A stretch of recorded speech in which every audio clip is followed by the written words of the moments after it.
let's talk, since we're talking about debt, let's talk a little bit about the big beautiful bill, right? Yeah.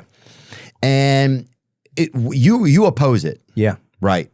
And there's reasons that I've learned recently that I oppose it. I don't know a ton of them, but I know some of my reasons, but I don't know what everything that's in the bill.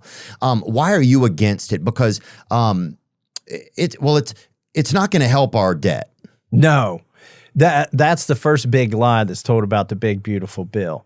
You can finagle the numbers. Mm-hmm. The big beautiful bill looks at a 10-year spending window. Okay. And what it does is in the next 5 years, it's going to add to the deficit. Like nobody disputes that. Even the number crunchers that work for the president know that's going to happen. What they're claiming is 5 years from now, it will start to break even and reduce the deficit. The problem is the people I serve with, a lot of them aren't going to be there 5 years from now. Right. The President Trump's not going to be there 5 years from now. This big, beautiful bill doesn't force people 5 years from now to do that. It suggests that they should do that, and it will do that unless somebody does something different. But they're going to do something different 5 years from now. We'll get to that point, and they'll say, oh my gosh, that Congress 5 years ago set up a fiscal cliff. We're going to be hit with tax increases on seniors. We're going to be hit with tax on tips. We're going to be hit with tax on overtime. Oh my gosh, the military's not going to get as much money as it got last year. We got to do something about this. And so what they'll do is they'll cut taxes again and they'll increase spending again, and this deficit will never go down. And I'm not even talking about the debt. The deficit is how much you add to the debt every year. It's about $2 trillion. It's going to be above $2 trillion next year, and for as far as the eye can see. But I got to talk with J.D. Vance a couple of weeks ago, and he was talking about that a lot of what's happening now is still because of the last party that was in. Yeah, and a lot of it's still because of what Trump did when he was in last time. So I'm just wondering how far it's tough to like as a regular person, it's tough to correlate how far up or downstream you are from who was actually responsible for whatever's occurring. Does that make sense? It does make sense, but in 2020 we had COVID hit, and they put a $2 trillion spending bill on the floor, and I was the only one who would oppose it. I said, this is going to cause, Trump was president and Pelosi was speaker, but they were working together.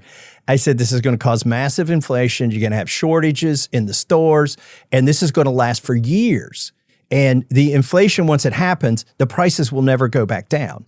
And that's exactly what happened. They said, Congressman Massie, the president's chief of staff at the time told me, he said, it was Mark Meadows, who's a friend of mine. We both worked together in Congress. He said, the reason this is $2 trillion is so we don't have to pass another one of these. It's just going to be painful once. Well, guess what? By the time December rolled around under Trump, we passed another one of these stimulus packages that was over $1 trillion. And don't forget, people got a $1,200 check the first time, and they got a $600 check the second time. I told folks that's the cheese in the trap. That most of, that $1,200 check, you multiply that times the number of families in the United States, it wasn't 5% of the spending in that bill. Most of that money went to corporations and banks eventually. Yeah. And so everybody's responsible for it. Everybody wants to point to the other party for it. But, I don't want to upset too many people who like wrestling, but it's like the WWF, okay, or... Oh, it's felt like this for years. I think everything is turning into the WWE. Everything. It's all like optics and the way things are shot, and this is out there, and this is what you believe. It's like interviews that are just to get the hype, and then they off stage, they're all in the in the locker room, like rubbing GHB on each other's backs and stuff like that, and gramming out. Let me tell you something that probably will shock your listeners, whether they're Republican or Democrat. Mike Johnson, since he's been the speaker, and he's only been the speaker for less than 2 years, has put 183 Democrat bills on the floor and passed them. What did he trade for that?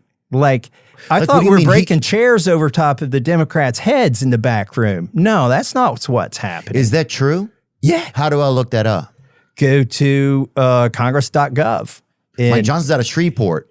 Yep. He's the Speaker of the House. Oh, yeah. But you can see, if you, I'm not sure how you look it up here at congress.gov, but if you spend enough time here and look at every bill that's passed since he's been Speaker, and I'm not talking about the special bills that reassign committee members. I'm talking about bills that do something. 183 Democrat-sponsored bills.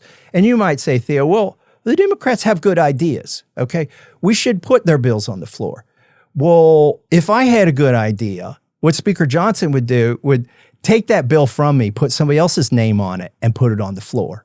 Like, if there's something that needs to get done, why would you let a Democrat get credit for it if you're in this mortal combat with the other party? But has he made a lot of Republican bills pass too? Yeah, but there's been way more Republican bills than Democrat bills. But why has he even passed one Democrat bill? Well, I think, don't you want to work with the other team? And it's like, isn't there diplomacy and everything? Like, you know what I'm saying? Like, you have to, like, there's a give and take to everything, I feel like. We got the majority. Like, why are we putting their bills on the floor? Why would we go in that direction? I understand in the Senate you need 60 votes, so you got to have a Democrat. But some of their bills are good, right? If Thomas Massie has a good bill, they'll put another Republican's name on it and pass it. But I can't understand what you're saying here. I guess I'm a little bit confused. Are you saying that Mr. Johnson, who is he's the Speaker of the House, that because bills get brought to him, he puts them on the floor, right? He's the one who's like, okay, let's put this on the floor and take it to a vote, right? And you're saying that he's done that with more Democratic-led bills than Republican-led bills. No, he's done it with 183 Democratic bills. There's probably been several hundred Republican bills. My question, though, is why would you put one on if you're engaged in this kind of mortal combat for the soul of the country, and he acts like that? It's because people aren't paying attention to what's going on there. Oh, I agree that I think people aren't paying attention. I think it's all so confusing, I think, to the regular person. It is. That it feels like the ship sailed long ago from us being at the dock looking each other in the eyes with some sense of hope. Congress is this big giant black box, and people can't see what's going on inside of that black box. They know they're electing their congressmen and two of their senators and the president, and they're sending them to Washington, D.C., and then they don't understand what comes out of that box.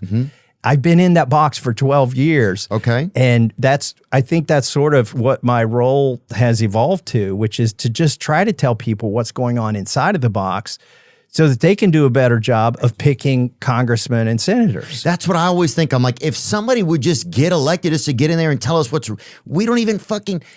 No, we'll buy you a Volvo or whatever. Fucking, you know what I'm saying? We'll give you some Taiwan Semiconductor shares, but just tell us what's happening in there. Somebody fucking look in there and just throw a note out and be like, "Hey, this is what's really going on." And now the problem we start to get into is there's so much like pandering and everything, and on so much social media used to like try and disguise who the messenger is. It really turns into a game, and I think that is one thing that's the only joy of it, is watching the masters of this just Game of Thrones type of energy go on. But the biggest, I'll tell you right now, this would be 50% of solving the problem. It's not a silver bullet, but it's a lot of it. Get rid of the giant bills, okay? The omnibus bills, the continuing resolutions, and even the big beautiful bill. Why not put that shit on the floor one at a time? I agree. And then that way, you can go to your representative or your senators and say, why did you vote for that? Right now, they can say, well, Theo, I had to vote for it. I had a pay raise for soldiers, right? They literally will put a pay raise for soldiers in every freaking bill, giant bill, so that if you vote against it, you have to go back home and watch TV ads that say he voted against a pay raise for the soldiers. Right. Even though he may have voted for 90 other amazing things on the bill, right? Right. And that was one thing that was tied in there, that if you went this way, Yeah. It may have been like oxygen for grandmothers, right? Literally, there probably is that in there. But if you vote for oxygen for grandmothers, then they're not going to give. So I see what you're saying. I voted against oxygen for grandmothers so many times they can't even run that ad anymore. It doesn't even seem real.